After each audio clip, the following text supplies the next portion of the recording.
Good afternoon, everyone. Homeless Task Force members, happy Monday to you. Thanks for continuing to make this a priority and attend and participate in conversations. Appreciate your commitment to our city in this fashion, and I hope we're ready for a great afternoon again. Hopefully get towards some action today and further conversation, but thanks for your commitment. I know that Rebecca can't be with us today, and I believe Terry's going to be here, might be running a few minutes late, but we'll go ahead and get started. We've got some guests with us today, so I want to be respectful of their time as well. Our agenda is pretty straightforward today. We're going to listen to a couple of some information, and then after that, we're going to have some open discussion on a potential pathway forward. So to get us started today, though, we've got a new staff, I don't know if he's new anymore, but staff member from the City of Sioux Falls Housing Department, Logan Penfield, is going to share with us about the housing strategy for the City of Sioux Falls. Accessible Housing Advisory Board, give us an overview of their work, how that impacts what we're working on today. After he talks, there'll be plenty of time for questions and conversation as well. Logan, good afternoon. Good afternoon. Thanks for having me. I put together a presentation here. I'll hopefully keep it to a little bit the shorter end and not drift as long as I've gone a couple times with it. Over the next 20 minutes, I'm going to give you an overview on the responsibilities, purpose, and just general overview of the Accessible Housing Advisory Board, or AHAB, the City of Sioux Falls housing programs, City of Sioux Falls partnerships, Sioux Falls households and housing needs by income level, examination of the City of Sioux Falls housing programs and partnerships by income level, and a short conclusion. For starters, the oversight of the Sioux Falls Housing Division is the Accessible Housing Advisory Board.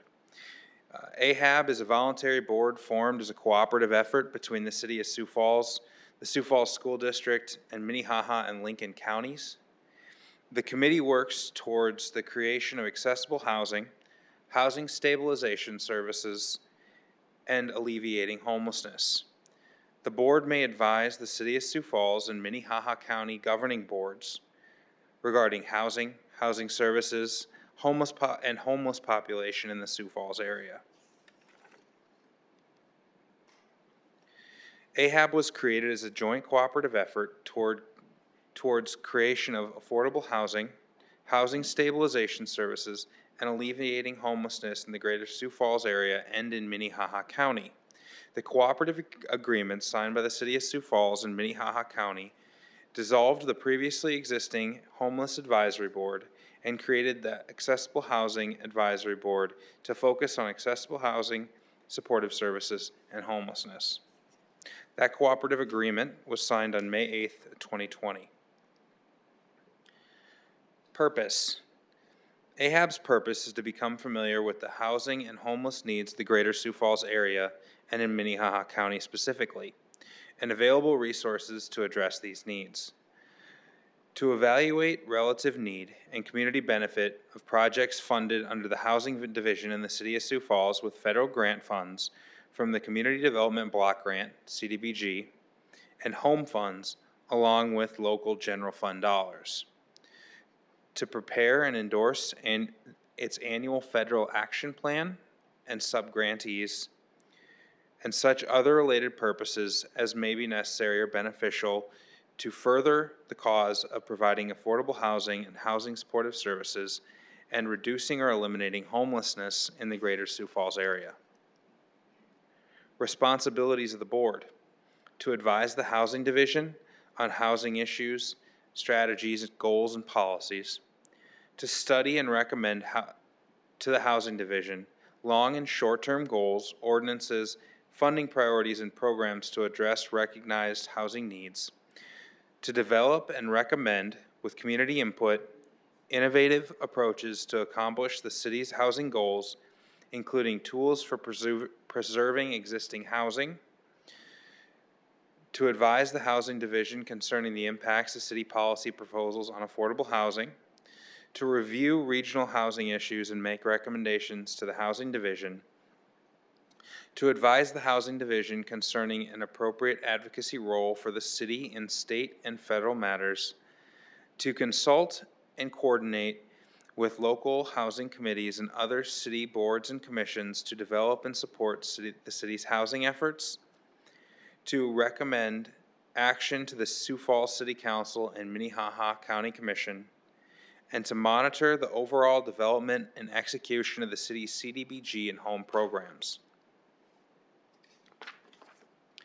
Membership of the board will consist of 11 members, including a member of the City Council, Sioux Falls City Council, a member of the Minnehaha County Commission, a member of the Lincoln County Commission, a member of the Sioux Falls School District, the housing manager for the City of Sioux Falls, a member of the Minnehaha County staff, and five citizens at large who must be residents of Minnehaha County.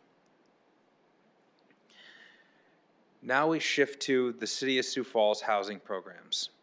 The City of Sioux Falls receives annual funding from the U.S. Department of Housing and Urban Development, HUD, in accordance with federal guidelines and its annual action plan to implement community housing interventions and address issues prioritized in various community engagement and gap analysis. For 2022, the City of Sioux Falls received $1.027 million in CDBG dollars and $560,000 in home funds to implement community housing interventions. With these federal dollars, the city will work with partners to construct 15 additional affordable housing units, rehab 35 single-family homes, 6 mobile home units will be rehabilitated, 60 low-income households will receive case management and stable housing for rapid rehousing through ICAP, 15 low-income households will benefit from accessibility modifications, and 3 low-income households will benefit from accessibility modifications to rental units. For long-term planning, we just heard about our annual action plan for this year, which we have to submit to HUD annually. Our long-term plan is the 2026 Housing Action Plan. This was put together and presented to the City Council in January, following about 6 months of consultations and discussion through AHAB. This was 2 large stakeholder meetings as well as a handful of other meetings throughout the community during 2021 that led to this being put together. To accomplish the annual action plan and to follow the 2026 Housing Action Plan, the City of Sioux Falls administers and partners on housing intervention programs. For housing programs administered through the City of Sioux Falls, we have the Neighborhood Safety Grant Program, the Single Family Rehabilitation Program, the Neighborhood Revitalization Program, the Rental Rehabilitation Program, the Mobile Home Repair, and Public Safety Down Payment Assistance Program. The city also has individual strategic partnerships, generally under $20,000, that are not included in this.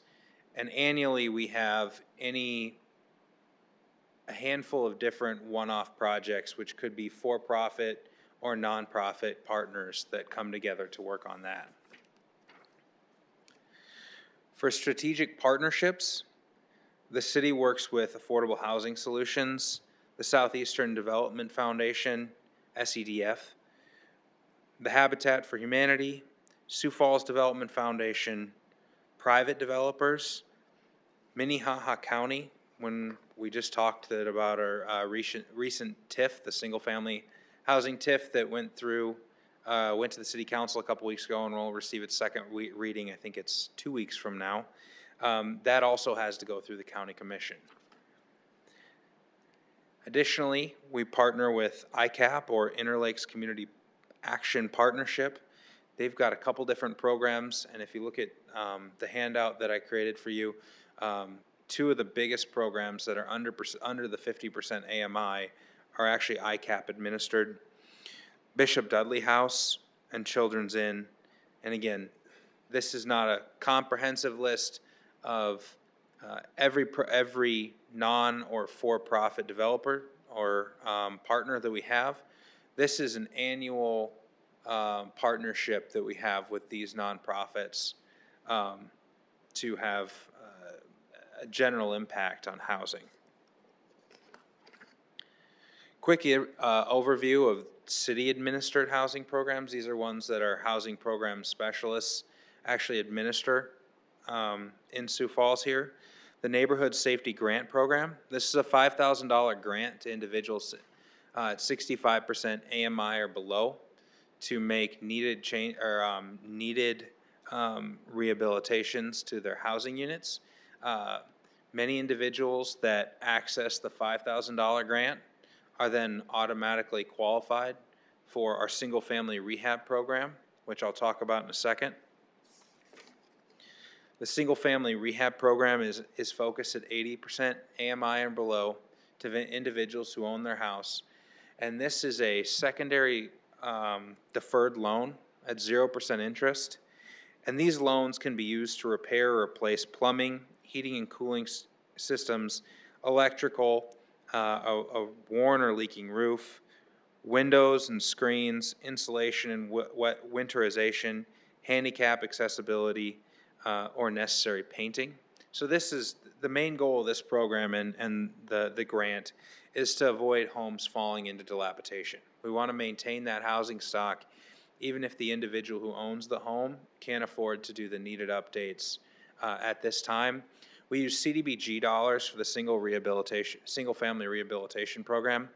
We get ongoing funding from HUD to do this program, and then when these houses are sold later on, we recapture those funds. Now, there's zero interest on there, so we recapture the original amount, but we put that money back into the program as programmatic income so that we can keep increasing the impact of the program moving forward.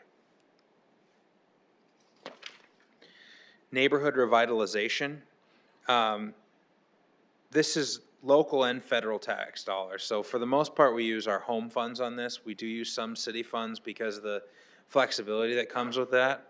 But we work with affordable housing solutions for the acquisition and development of affordable housing within not just core areas. We try to target core areas with certain grant funding we get from the feds, but for the most part, it's wherever they can find land that's suitable for twin home development, which is largely what they do currently.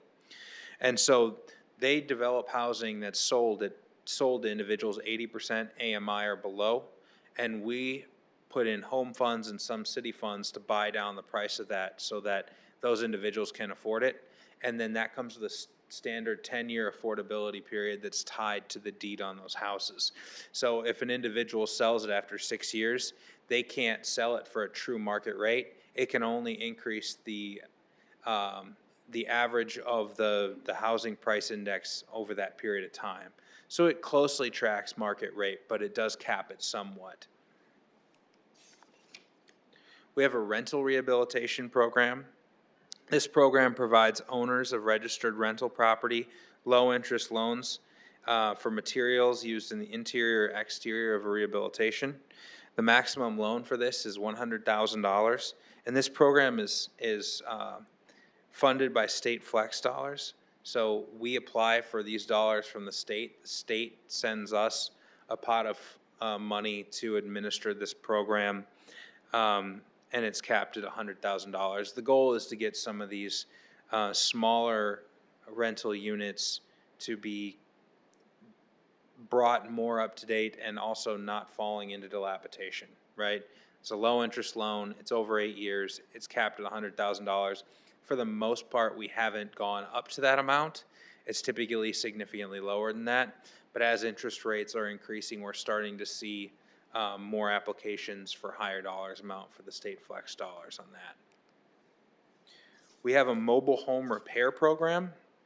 That program provides financial assistance to low and moderate income residents who own a mobile home within the city of Sioux Falls limits and need financial assistance to maintain that mobile home to a decent, safe, and sanitary condition. This is a $5,000 forgivable loan, and individuals are restricted at 80% of area and median income to qualify for that. We use CDBG funds to fund this program as well. The Public Safety Down Payment Assistance Program is a little bit different. This program offers assistance for home ownership within core areas of the city. I think it's the technical term is qualified census tracts. Qualified census tracts are socially vulnerable areas, which essentially is the core of Sioux Falls, and it offers up to $20,000 forgivable loan for police officers, firefighters, and public safety employees. I say this is a little bit different because this is a down payment assistance type of program for those individuals looking to transition into home ownership and try to get our first responders to be able to afford to live in the city and not have to live outside of it.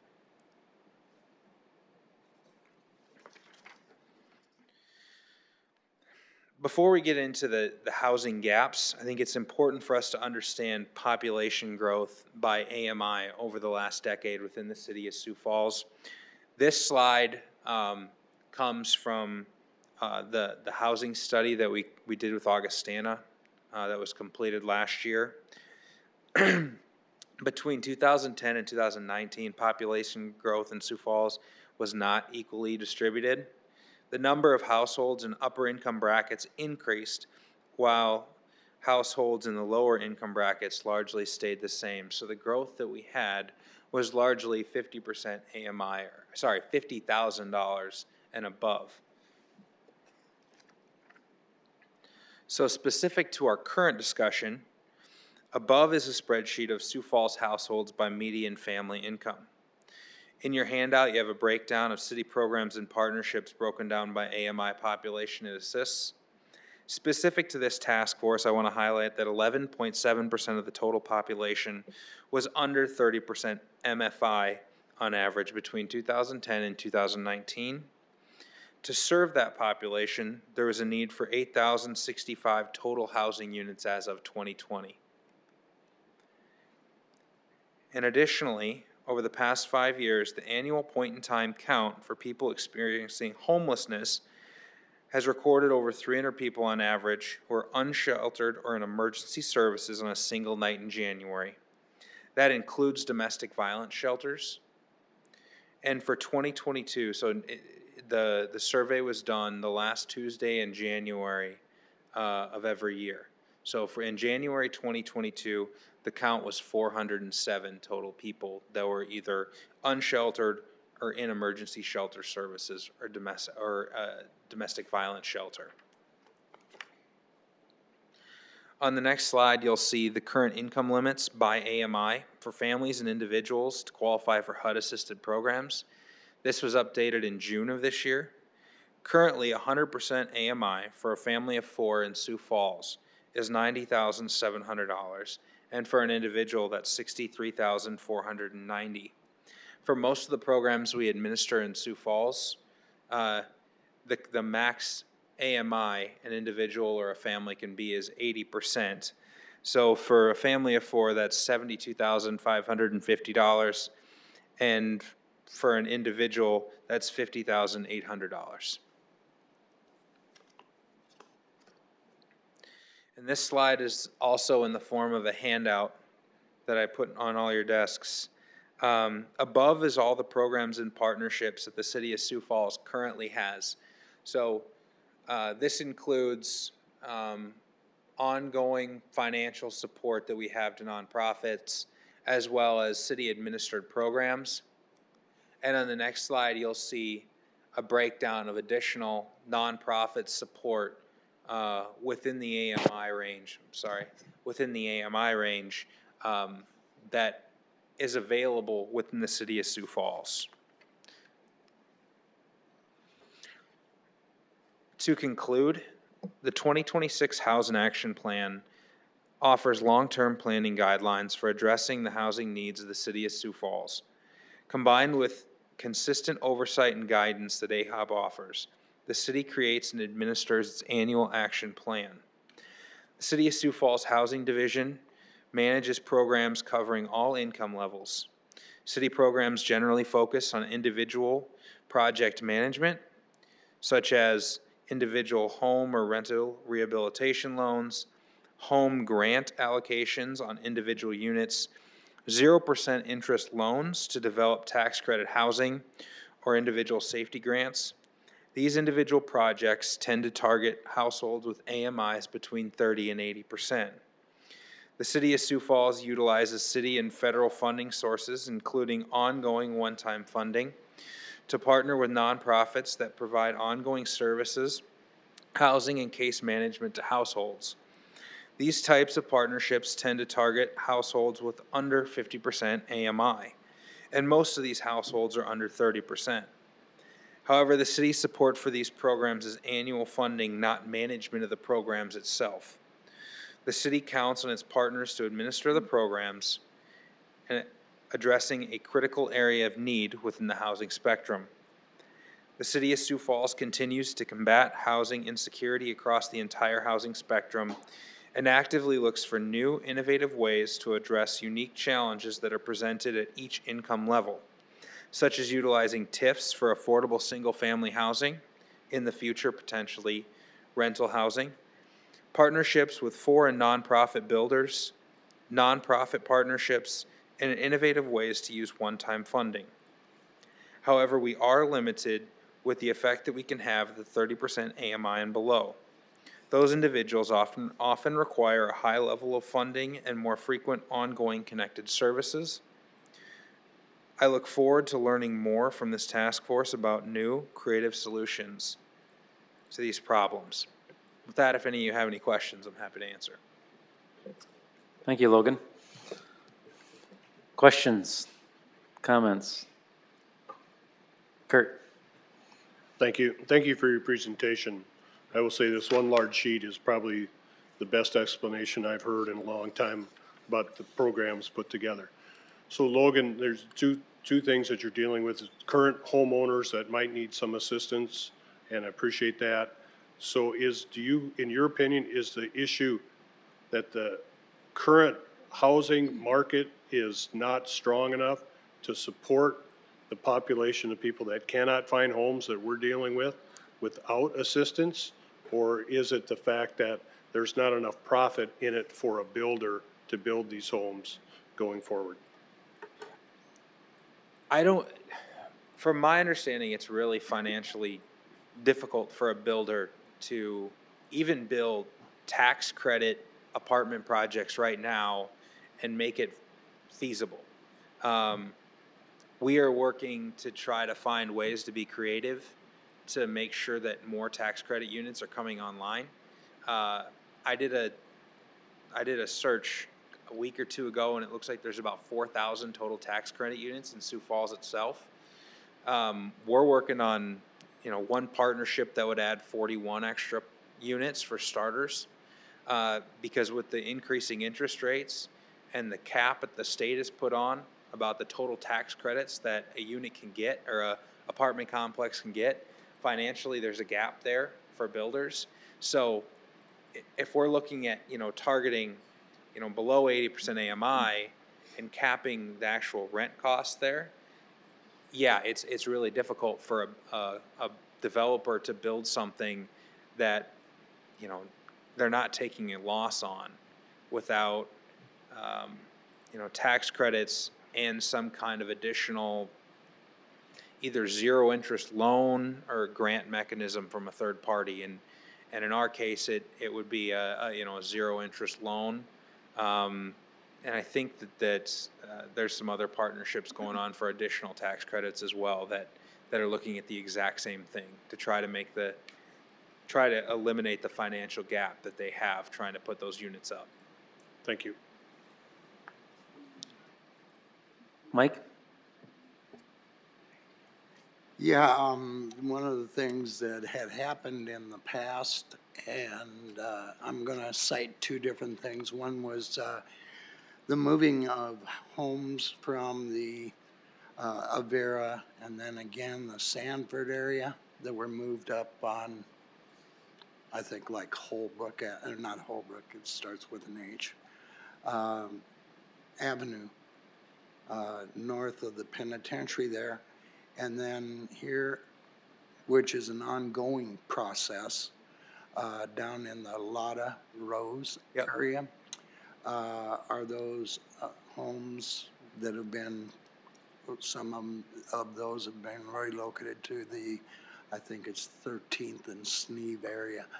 Are those homes that have been moved in the rehab arena? I missed the end, which said there. Are those homes, those in the past and these currently that are being moved or will be moved, are those in the rehab arena? They are. So for the most part, what you're talking about is partnerships that we have with the Southeast Development Foundation. So what they do is, in some cases, there's city support for it. In some cases, they're able to financially do it without. But the homes will be donated from school districts, Avera, Sanford. I think there's another business or two that I'm leaving out. But they'll move those homes to neighborhoods, and then so Lynn Keller Forbes is the head of that, and then they completely gut those houses and redo them. If they have city funding, or if they have general ARPA funds, which is federal dollars that can be used for housing projects, then there'll be some AMI restrictions on there a lot of times. But in many cases, they're sold for market rate, which is still in that first-time home buyer price range, which the state set at $300,000 last year and increased to $340,000 this year. So, yes, they are, and we have on our website. I think that we just shared one of the projects that Lynn completed, which was a rehabilitation project of a house that actually was in a fire. And wasn't moved, but she has on her website, I believe, some other rehabilitation projects that you can look through from start to finish. And that's one of the partnerships we have. And we help a lot of times with the land acquisition that those houses get moved to. Thank you. Annie? Hi, Logan. Do you know what the dollar amount is that the city gives to ICAP for these programs? I'm The sorry. dollar amount For ICAP? so they get home funds from the city. I did print out. So we have for the Bright Futures program, which is the tenant-based rental, it's $390,000. It looks like for this fiscal year. What about Heartland House? Is that included or is that separate? That's general funds, and that's ongoing, and that's separate, and it's a much smaller amount. That is $40,000. And then Bishop Dudley gets 100,000, right? 120, yes.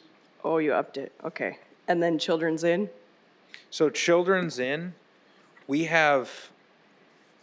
that's not an ongoing funding.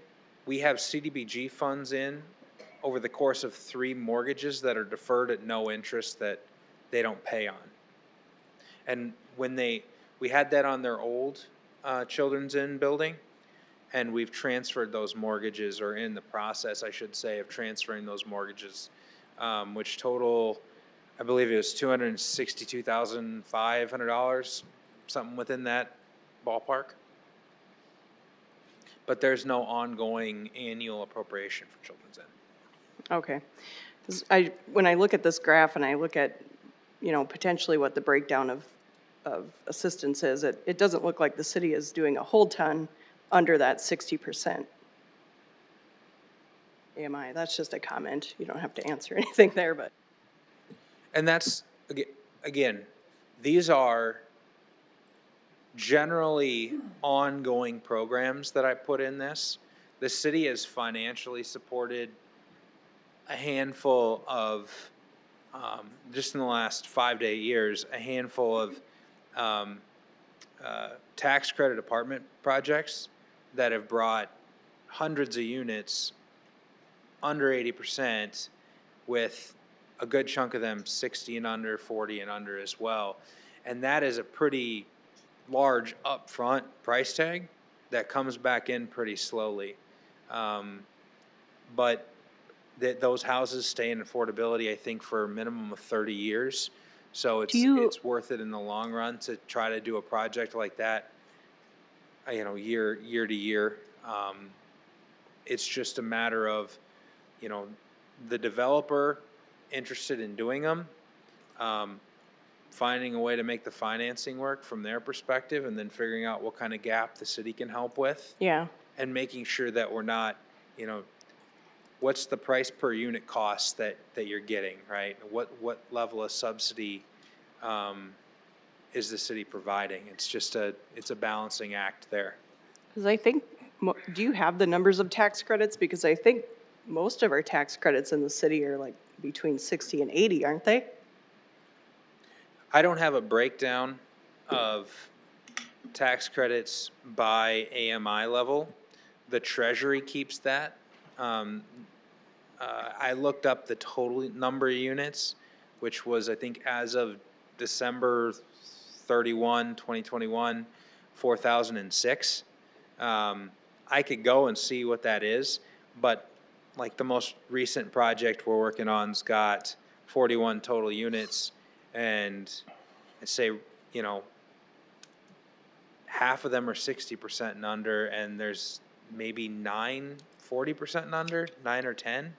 But that's off the top of my head, and I've been kind of, mind was been on this for the last We'll give you week. some grace and let you come back with the number. Yeah. Other questions? Marshall? Thank you, Mr. Chair. Logan, great job on the presentation. I have been on this housing board for a couple of years, and you did a really good job kind of summarizing and putting everything together and what all they do and what they're involved in. I particularly like this. One quick question. That mobile home repair program, how much has that been utilized to this point? I mean, do you have a number on what kind of funds have been spent or applied for? Or? It looks like we have $50,000 budgeted for 2023. Okay. I'd have to go back and look at what we had expended in 22. Maybe at the end of the year I can get you a more accurate number there. I should know that too, but I was thinking, but it's been about that number for the last year or so, where it's been about 50 grand, and usually it gets used. And yeah, and again, that's community development block grant funds that we pull for that program. okay. And so it's part of our annual action plan that we submit to HUD. And we do have a city program called TOM, which is Emergency Mobile Home Buyout, Demo, and Relocation, which essentially helps if somebody's living in a unit that is no longer livable. If they want to move out of that, they'll get fined by the mobile home park, because if they leave that behind, because it'll cost them $2,000 to get out of it, the city will come in there and purchase it with city funds and just have it demoed. Right. And that's $10,000 for a budget item for next year, so it's pretty small. Mm-hmm. But if you don't have a choice, and then somebody's going to put a send you a $2,000 bill, it makes it even more difficult for you to get out of whatever cycle you're in. Right. Thank you. Any final questions for Logan? All right, thank you. I think it would be helpful, Logan, if you could, in your next run, if you could pull out those tax credit numbers for us below 60%, that would be appreciated. Yeah, I'll get you guys a breakdown as best as I can. Thank you. Thank you. All right, next, just kind of, I think we'll tie right in a little bit, maybe, and she'll correct me if I'm wrong. Michelle, on our homeless task force, Michelle, as many of you are aware, is the leader of Thrive, and I've asked her to share with us as it correlates right in with our focus on housing as well and understanding the whole picture. So, Michelle, why don't you just take it over and share with us what's going on? Thank you. Thanks, Logan. This, the chart that you created is a masterpiece because it does explain things so clearly. I appreciate you doing that, and I appreciate you leading in so well to the things that I'm going to talk about. That you're right, that there are things that are related in everything that we do when it comes to housing. Sioux Falls Thrive was created in 2017 as the Cradle to Career Workforce Initiative in Sioux Falls. We're built on a collective impact model. That means that we bring together various organizations with a common agenda. We look at shared measurements, lots of data.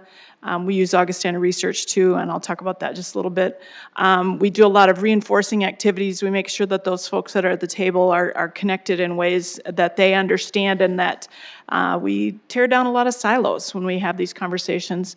Fourth, we have continuous communications among these folks, their trusted relationships growing at all times. And then when we talk collective impact, the big piece of that is a strong backbone organization, and that's what Thrive is for a variety of topics in Sioux Falls. We are that backbone. We provide the administrative support. We provide the facilitation for those meetings. We provide all of those things that you would need to really do some innovative work in areas that are critical in our community.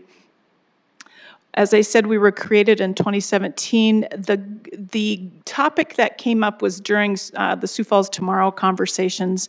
There was a group of stakeholders in that process that was working on education, and their big thing came down to we're increasingly seeing K-12 students whose families are limited English, if any English, and their opportunities then to learn more about what might be beyond K-12 education were limited. And so we were created as a cradle-to-career organization, which means that we look at children and the ecosystems around the schools from birth till they find a job, right? And so we look particularly we're looking at early childhood right now.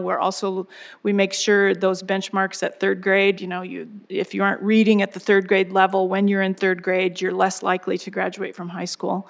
If you get to eighth grade and you're not doing eighth grade math in that time period, again, your chances of graduating from high school are diminished. And so those pieces are super important to us. So again, facilitated collaboration, we bring lots of folks to the table. We look at three main topics. First is out of school time. You've heard a little bit about that. It's called, right now, the big project that's happening there is called KidLink. It's working on a neighborhood process of collaborative work and looking at, again, what are the ways in these specific neighborhoods that we can build on the needs of children and in the areas of, again, affordable housing, food security, and out-of-school time. Food security, then, outcomes have been included. You know that we have neighborhood food giveaways that came out of a Thrive conversation, and we walked alongside Feeding South Dakota during all of that process during the pandemic. And then when we talk about housing, the Housing Action Team has a couple of really interesting outcomes. One is called One Roof. It has spun off on its own and is part of the community outreach organization here in town. One Roof really looks at wraparound services for those families that are difficult to house. The families have various happenings in their lives that keep them from being really great renters, and One Roof really walks in alongside them and helps them be more successful. The other project that's in pilot phase for the Housing Action Team right now is called the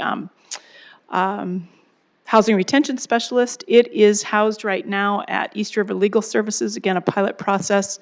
And what they're doing is looking at, it was created in that time before the pandemic when there was such an eviction crisis that we had more people being evicted than was really, it was just unbelievable to watch the numbers. And so they went in with this concept of how can we slow that process down? How can we, again,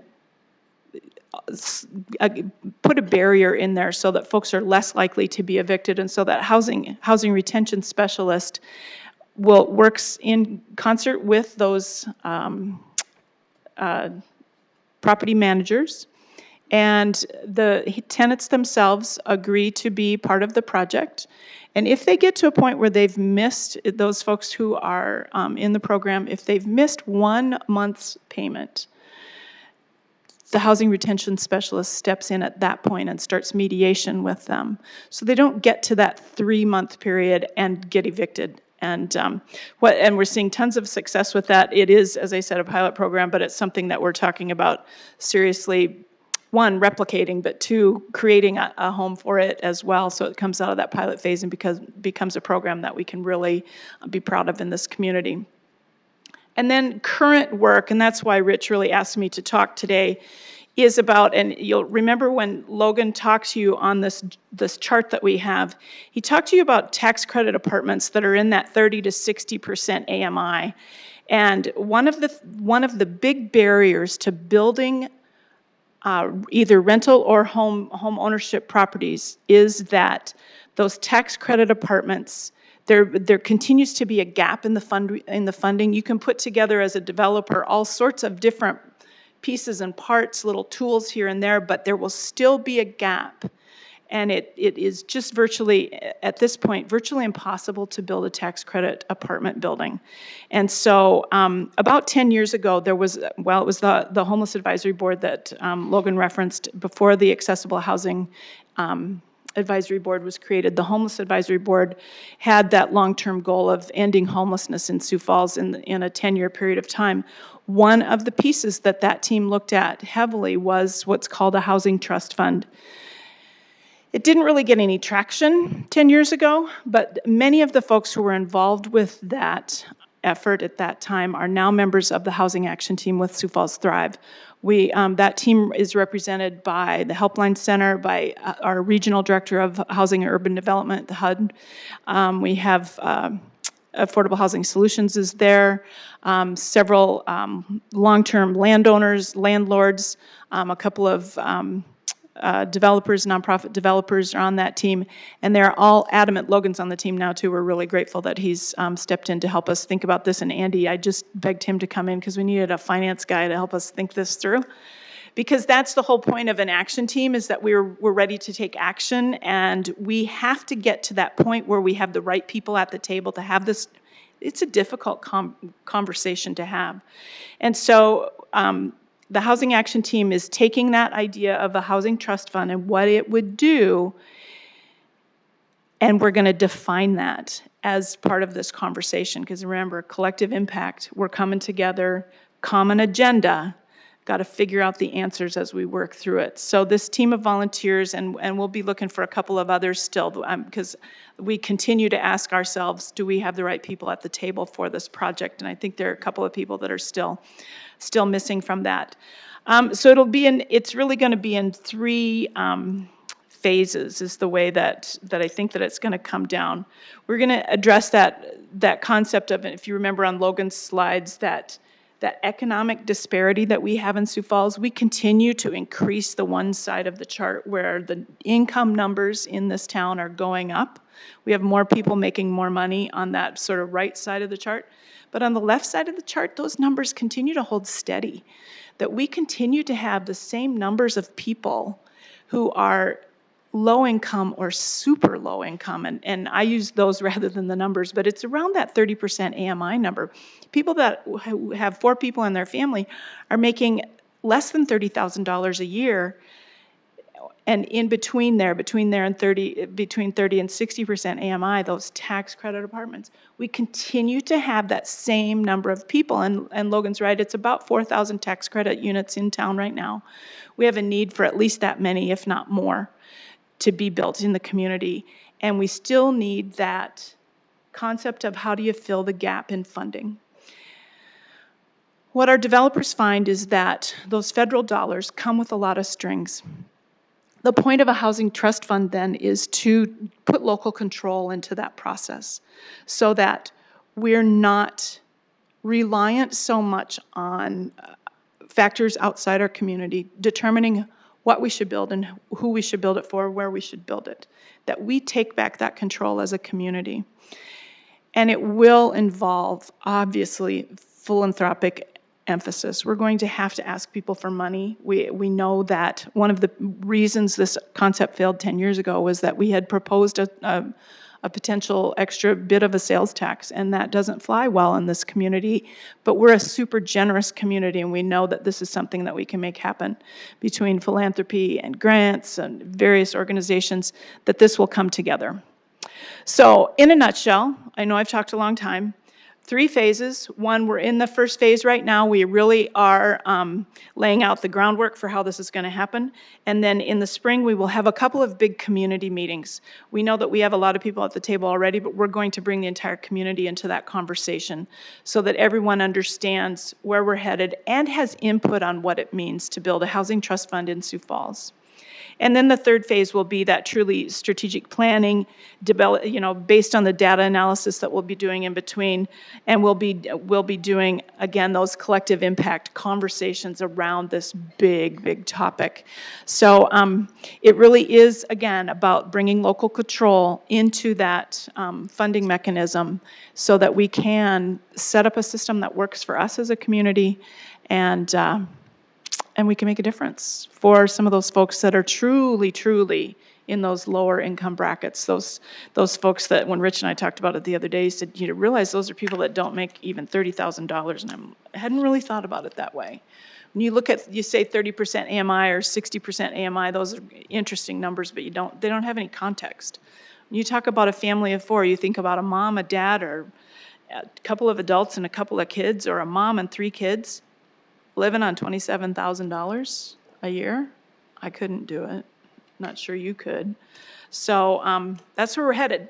Happy to answer questions. I know it's sort of high level right now, but that's the whole point.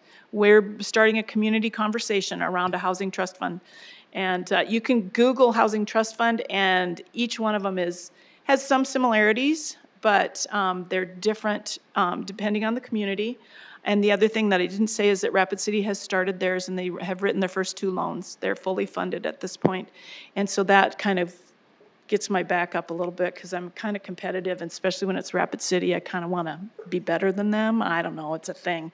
But there are several communities in South Dakota that are headed down the same path, and we need to be there as well. So that's what we're doing.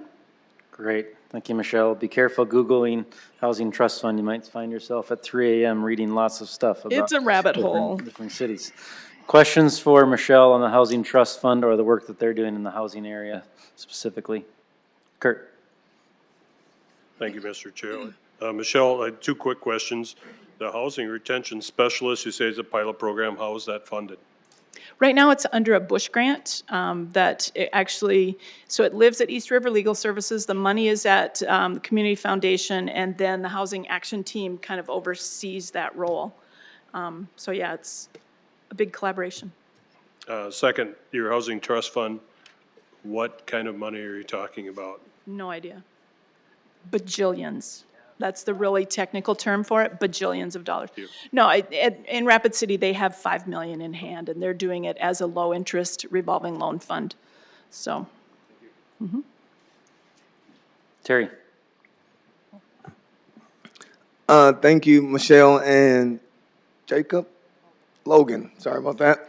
It is a lot of high-level stuff to wrap your mind around, but I really appreciate you, Michelle, painting a picture a little bit more of exactly what we're talking about when we hear those numbers. I can't help but to harken back to my single-parent home of 6, where my mother, I'm sure, never cleared over $30,000 in her lifetime. And just thinking about, am I still on here? It kind of went away. Too close? Hello? Okay. All right. I just don't know how she pulled that off. And what I do know is some of the things that she was left with considering as options in order to make ends meet. And it's so interesting because I was just having a conversation with my board of directors about ways we want to fill the gap. And one of the members talked about, again, the options that are left with children and families for them to step up and help out their moms and their families when those financial strains are known, apparent, and evident. I think about my brother who went to prison 3 times because of drug distribution. But one thing I know about crime and people who have committed crime is they're well-intended people. So people end up committing crime, earning income illegally in order to fill the gaps that we know are there.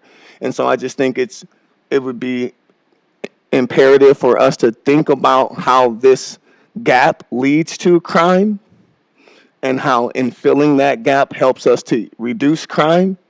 Therefore, by making us having not only a safer community, but something we can be proud of as we are looking to be more equitable and realize the disparities that are out there.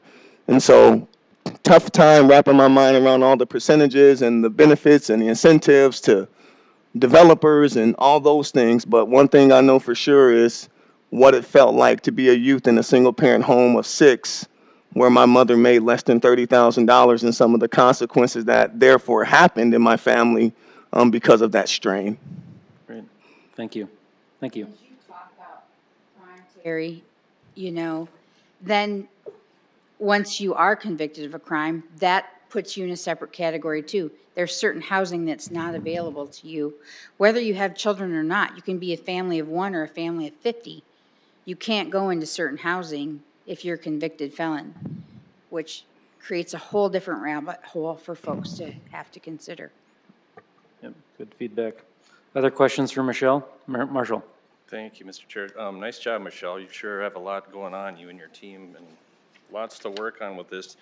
I was kind of taking notes a little bit, but I didn't quite catch it. How does that One Roof program work?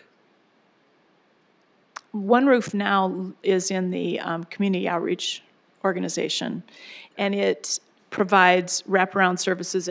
They're running it in conjunction with Bright Futures, which is on your chart, so that depending on the specific needs of that family, they provide down payments for a rental, if you need your first and last month's rent, or whatever it is that's needed for specific families that are particularly difficult to house. Okay. Interesting. Thank you. Terry? I could actually speak to it. I'm on the board of directors for the Community Outreach Center, currently serving as the chair. And so just that fund, it includes, so the wraparound services include the fact that we do mentorship programming as well for those residents. We have the homeowner towards home ownership program like Hezekiah House. So it's just trying to work with those One Roof clients to not only establish stability, but then actually help them with the life skills and the budgeting support that comes with Genesis, possibly move them into ownership with Hezekiah. But essentially the fund allows for us to cover the cost of any damages that would be incurred from lost rent or damages from those tenants when they're in the One Roof program. Great. It's really that concept of it's difficult as a landlord to rent to folks that maybe have a past for some reason. And so this program helps those folks get in with landlords and pays for the things that may be the issues that might be created by housing someone like that.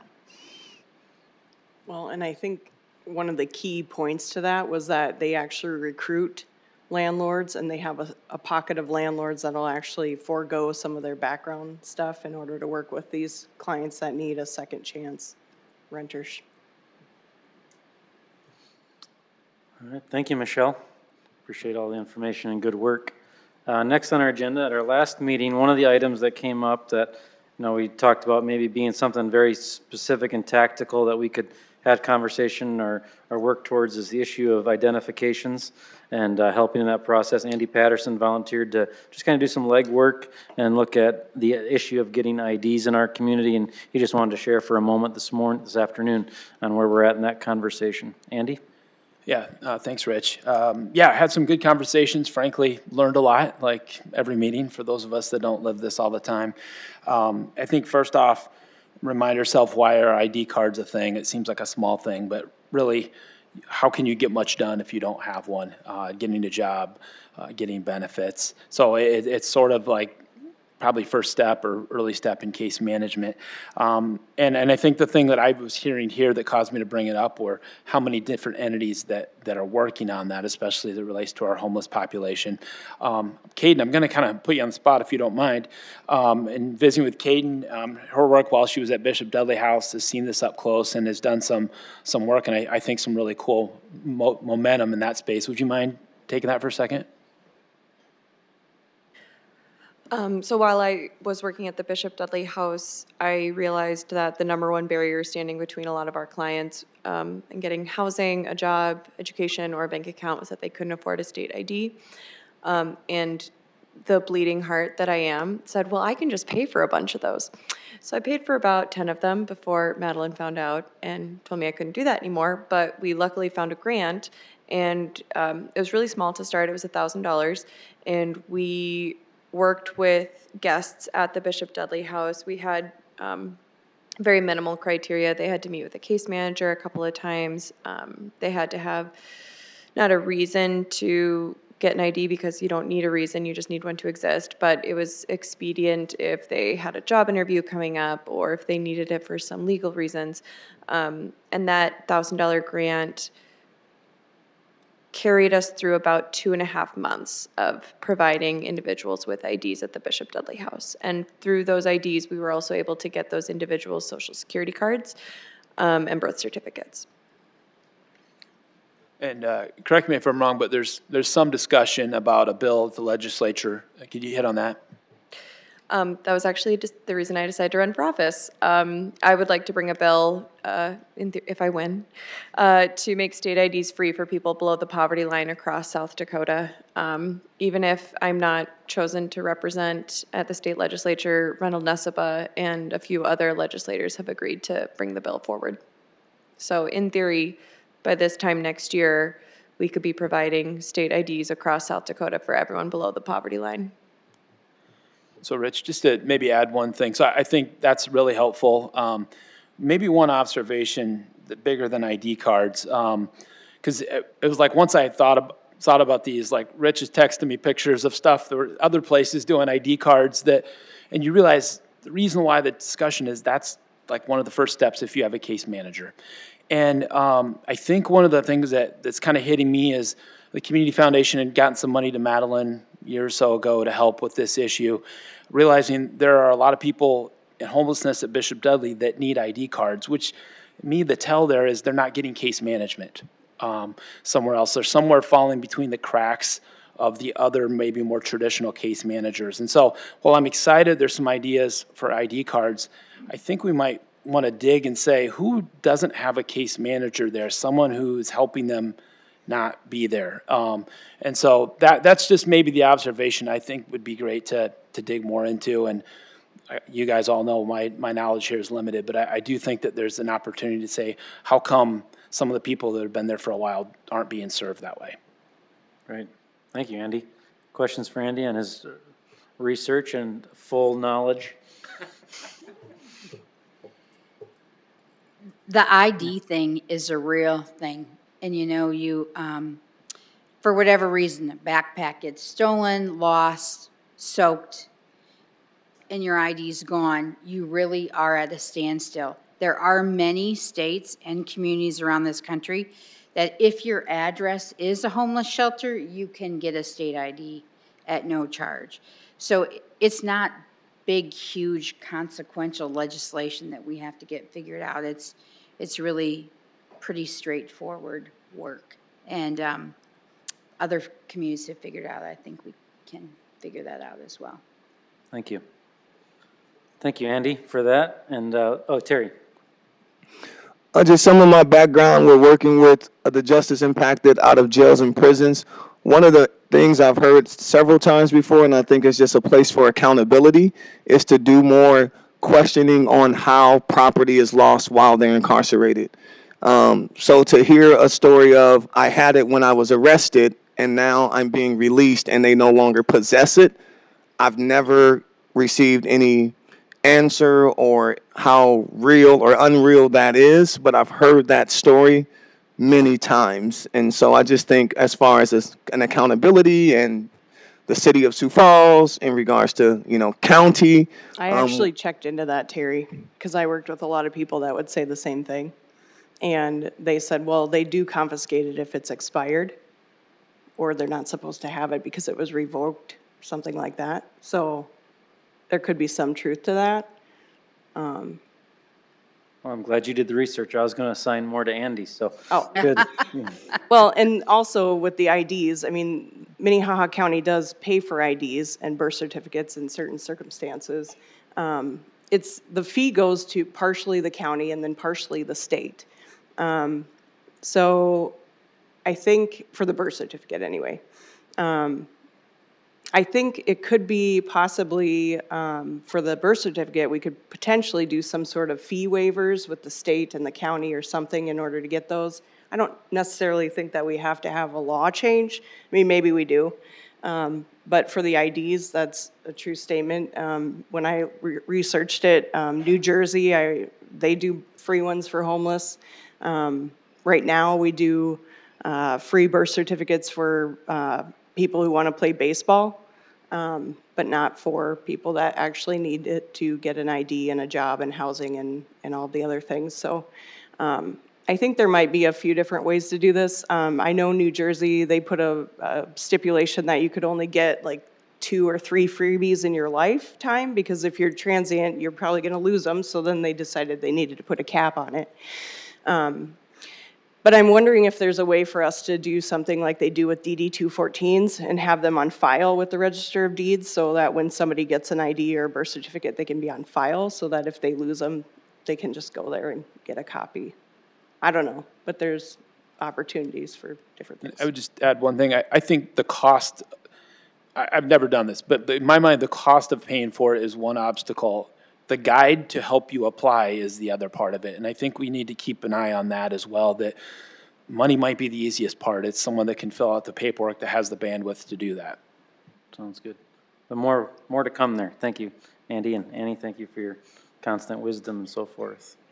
So, we've come a long ways here, I think. The last couple of meetings, we've learned a lot. We've shared a lot of information.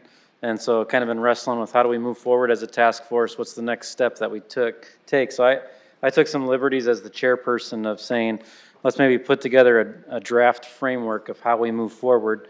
We've all been seeing lots of information. Over the last couple of weeks, we've had a small group, Caden, Annie, Terry, Mike, myself. We've met 2 other times for a total of over 4 hours, talking deeper and other things about it as well. And so what I've done is I've drafted, I want to emphasize, draft an initial framework of potential recommendations we would consider making to the mayor and the city council. This is meant to be a starting place, or as somebody mentioned to me on the phone, this is really a launch pad of sorts. That after listening to the informal research group and many of you, I tried to put together some items that would allow this group to kind of come together and really discuss some meat on the bone. So look at this as just an idea, kind of something to focus us. We might, 2 weeks from now, 3 weeks from now, this might look completely different. It might look edited or whatever. And so I just wanted to go through some things that I've been hearing as common themes and issues that have risen up in multiple conversations and so forth. The first one that comes up as one I think we've heard consistently is we want to think about promoting an intentional, proactive, and healthy approach to engaging with homeless on the streets. The conversation that the informal research team really had was we need to do something besides be reactionary. We can't wait until 911 is called. We want to be really healthy in our community of how we're moving people into a continuum of care, not just dealing with a person that's on the street. And so we want to put people in a continuum of care. What can we do proactively to help others?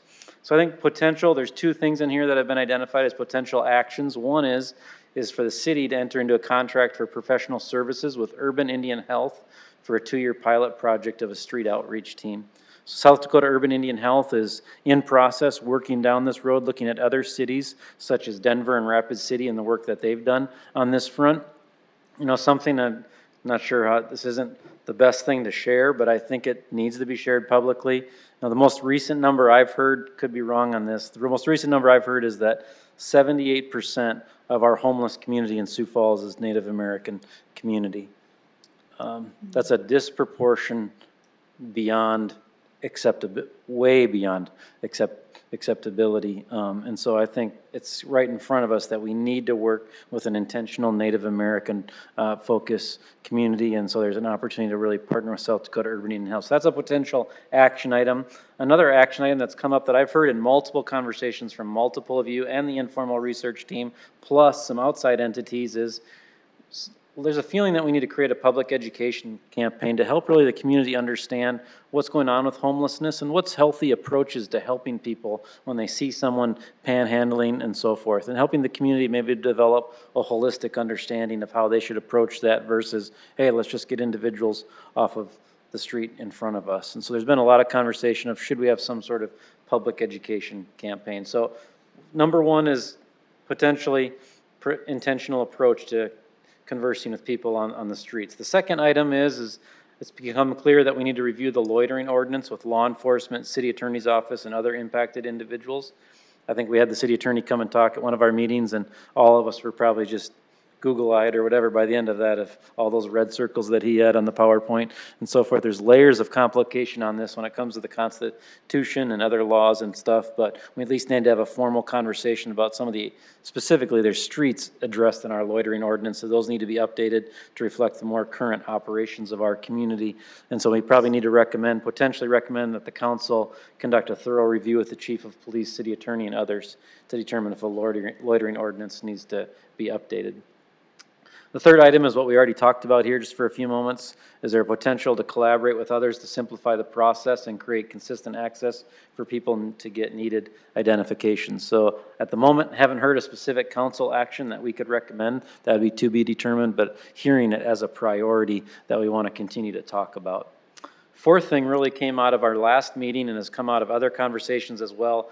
I think what I've heard, at least in the community, and again, could be wrong, is we want to focus not on really another shelter or more shelters. We want to focus on kind of the continuum of care over the long haul. So this idea of saying, can we enter into formal planning with the county to strengthen our housing first approach with wraparound services to grow over the next 3 years? Say, hey, there's been a lot of good work done with the Safe Home, other programs are thing, but with our growing community, looking, as Michelle has already pointed out, some of those numbers that have just stayed exactly where they're at, do we need another double down intentional effort on that? So we could recommend to the council that the council enters into a formal agreement with the county to really pursue another round here of how we establish and continue the great work that's already been done in many ways.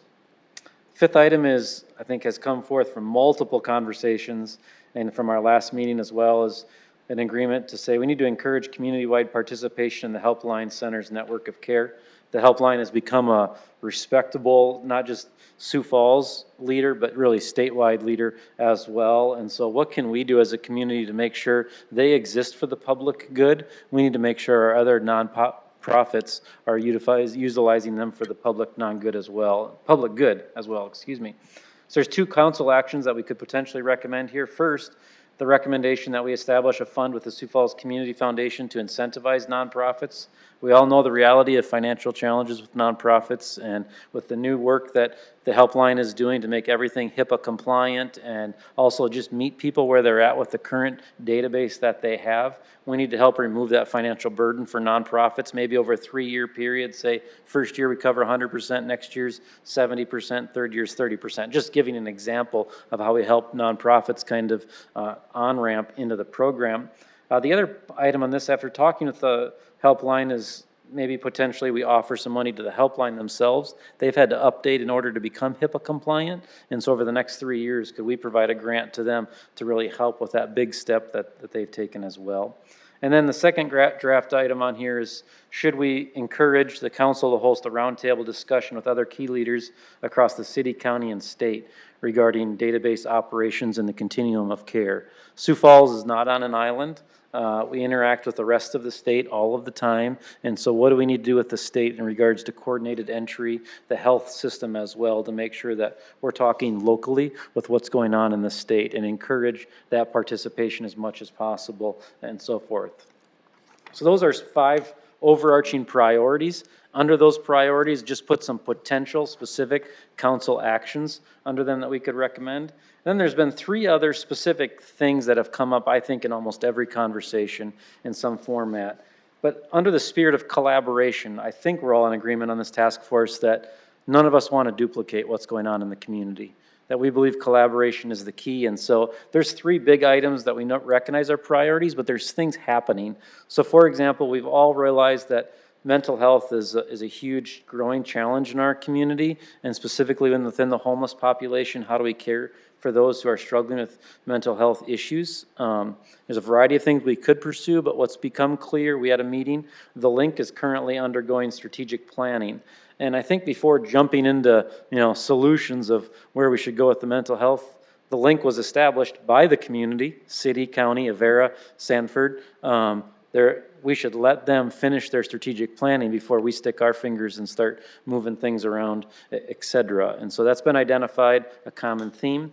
The other thing that's been a common theme, we've heard about it, spent a lot of time on it, is how do we provide shelter specifically for homeless families? And then also the expansion of continuing to meet the capacity needs of existing shelters. There's discussion already underway with multiple organizations about what opportunities exist with the current Children's Inn facility to house homeless families.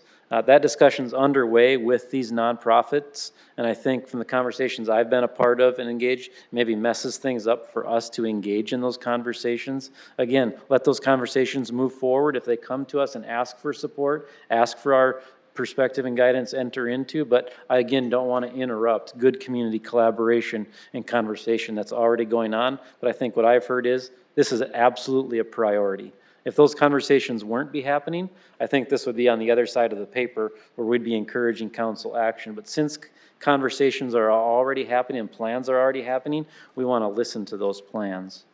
The other thing that's come up multiple times, we heard it again today, is we need to establish intentional and persistent effort to create more housing units under 60% average median income. This is a huge topic that's been talked about for years in Sioux Falls.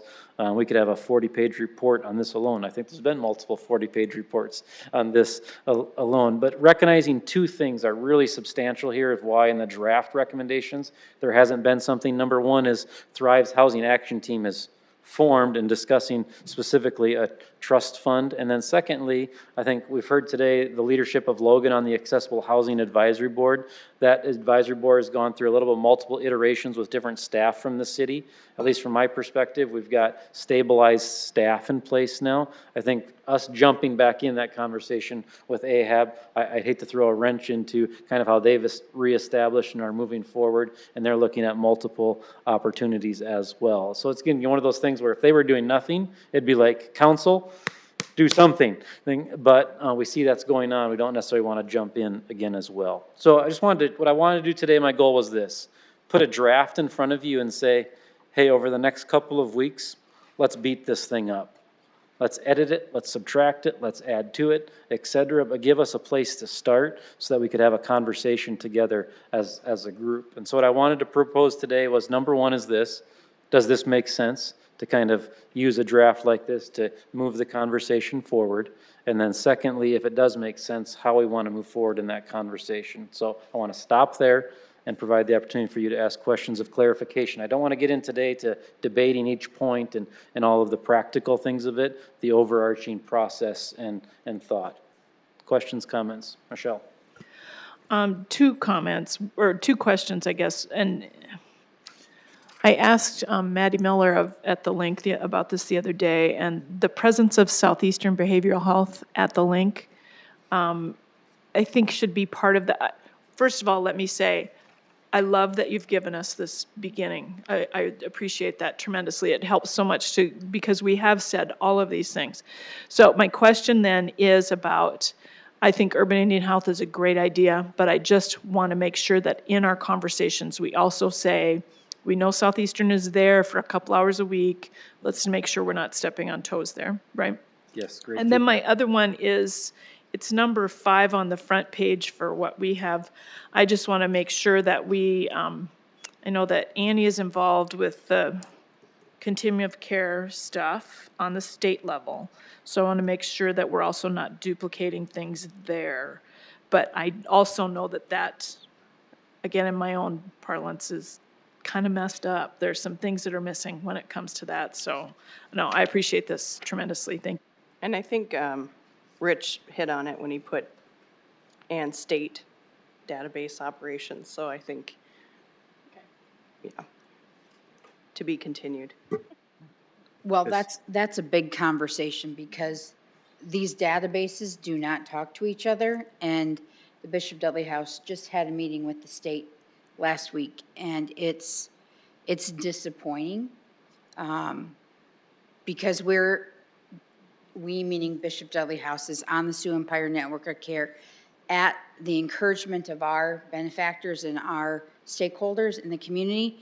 Unfortunately, that system, while great and very robust, does not work with what the state system is and what they're required to do under HUD. And it's just not as simple as just let's create some software. It's actually, there's people that have to sit and spend hours each week where we could be serving people instead of entering information into a database. Yeah, and I think as we continue this piece of the conversation, some of that will develop. I mean, I'm all for giving additional funds to 211 to do some of this stuff. So I did have a comment though, because I think on one hand, we talked about, you know, we don't want any more shelters, but then we have a group that's creating another shelter. So it's maybe not our place to do anything with that, but it's interesting to note. Yes. Kurt? Thank you, Mr. Chair. On your number 2, review the loitering ordinance. I've already had that meeting with the city attorneys a couple of weeks ago. They are in the process right now reviewing what can and can't be done with that. They certainly have some concerns with the current loitering ordinance, so they're going to get back to us hopefully within the next couple of weeks. You know how fast attorneys move. I hope we could get it done. Perfect. Terry? Thank you, Rich, for putting this together.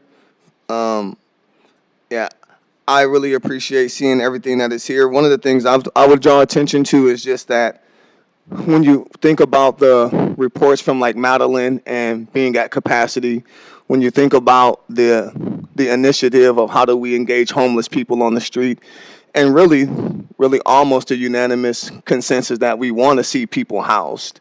It's not pleasant, enjoyable, and it breaks hearts to see people that, for whatever reason, are still on the street. And it was very interesting to hear from the director at the link and really have her support the harm reduction model to say that complete sobriety is not the goal. If people are walking themselves back into agencies to get help again, that in itself is a win.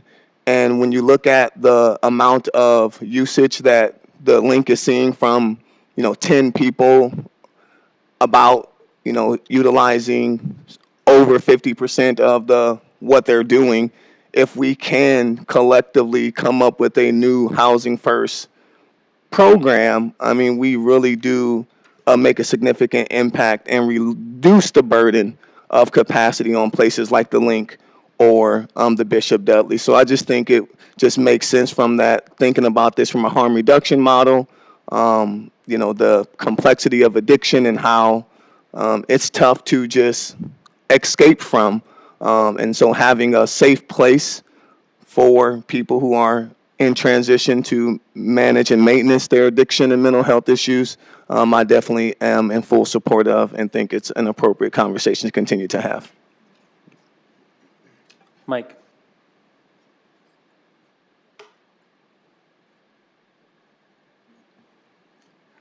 First of all, the only thing that I just kind of jumped out at me was the very last item with the 60% AMI, and I'm not about to be so facetious as to throw a different figure at you right at the moment. But on the other hand, as one of those individuals that unfortunately is older than anybody else on this panel, I have gone through a lot of different decades where things have changed. I, for one, Michelle, don't think I've ever made $30,000 in 1 year. So that be that as it may. That's something I think that we should at least have a discussion on so far as the percentage on that. Also, having been one of those that has been homeless, I've never actually saw anybody homeless hanging around wherever who's making $30,000 a year. I mean, just a thought process for you to make. Thank you. Well, if we're in general agreement kind of with at least having something to work from, my question would be would you be in agreement to say, hey, over the next 2 weeks, Jim and I would get this posted online and then create an electronic place where you could kind of give feedback, add to it, edit it, et cetera. And then what we would do in 2 weeks, Jim and I would take that feedback, create another one of these a week in advance of our next meeting. So we'd meet in 3 weeks. Over the next 2 weeks, would ask all of you to really commit some time personally to getting in there, digging, feedback, et cetera. That would give Jim and I a couple of days to edit it, get it back to you for a week in advance. Then that next meeting, we'd come back together and really kind of work it out together publicly. We could share our opinions, perspectives, et cetera, after you've had some time to wrestle with it, share your ideas and so forth. How does that sound as a potential pathway to move forward on this? Yeah, I think it sounds great, and I really do appreciate these drafts, something that we can finally kind of look at and work off of and sharpen as we go, so nice job with that. So if there's no objections, we'll move forward with that, and I would say probably in 2 days, Jim will be emailing everybody with kind of directions of how you can view it and where you can give electronic input, et cetera, and then we'll get a meeting scheduled for about 3 weeks from now as well. So really appreciate, I know it's a big time commitment that people have made on this front. Members of the public, there is, this is available at the table on the screen somewhere out there if you want to grab one of those on your way out. Again, it is a draft piece. Any final comments on that process moving forward? Smart remarks, all right. Members of the public, this is your opportunity to address the task force. If there's anything discussed today or other perspectives that you'd like the task force to consider, this is your opportunity. Each member of the public can have up to 3 minutes to share their ideas or perspective with the task force. Come on forward if you'd like to share something.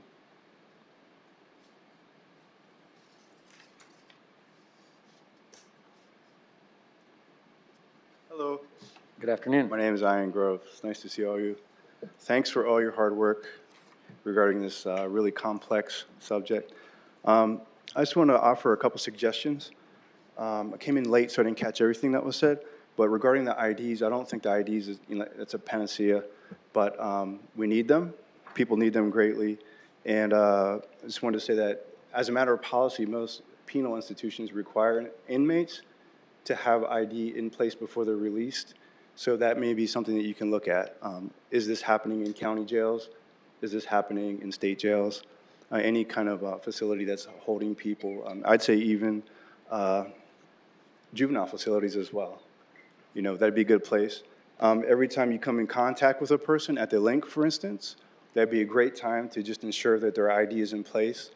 And then we have these digital formats, so we have files that can be kept now and transferred around. And I know there are HIPAA concerns with some of this stuff, but they are available and they're transferable between different sort of case management databases and things like that. So if we can keep somebody's credentials online and available, they'll be available everywhere all the time. And I think that's pretty much it. Oh, also regarding the urban Indian health street teams, please don't overlook the street teams that are already in place. So there are community health workers that are actually deployed into the streets currently through places like Union Gospel Mission. They're doing good work, connecting people to services, getting them into facilities and things like that. Thank you. Thank you.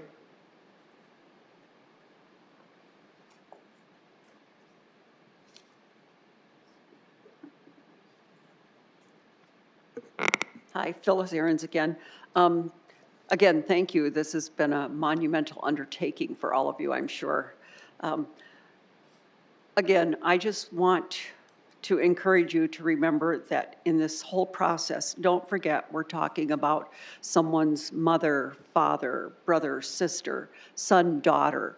They're not just a body on the street to cause difficulty for someone else. They're someone's family member, and hopefully they still have someone who loves them. I've known too many whose families have given up on them, but we need to just remember again that there's people first. And because so many, as Madeline said the last time, who are at Bishop Dudley and have mental health problems, we cannot, expect somebody who has a serious mental illness to follow directions and take care of issues the way the rest of us do. And I loved talking about case managers. Again, we need a transitional living facility. I'm a firm believer in housing first, but someplace where they can live for, 6 months to 18 months or whatever and relearn. How do you make a meal? How do you go get groceries? How do you clean the toilet? And learn those skills so they can transition into their own apartment. But even when they transition, they're still going to need case management to make sure that they're taking the garbage out, that the neighbors aren't complaining about them. So yes, we need this whole continuum of care so that they can live independently. And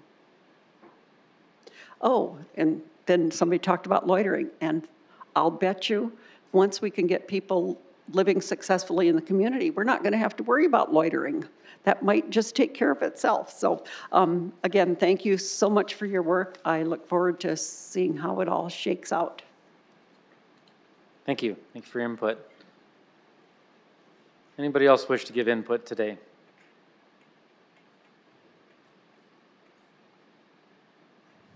Going once?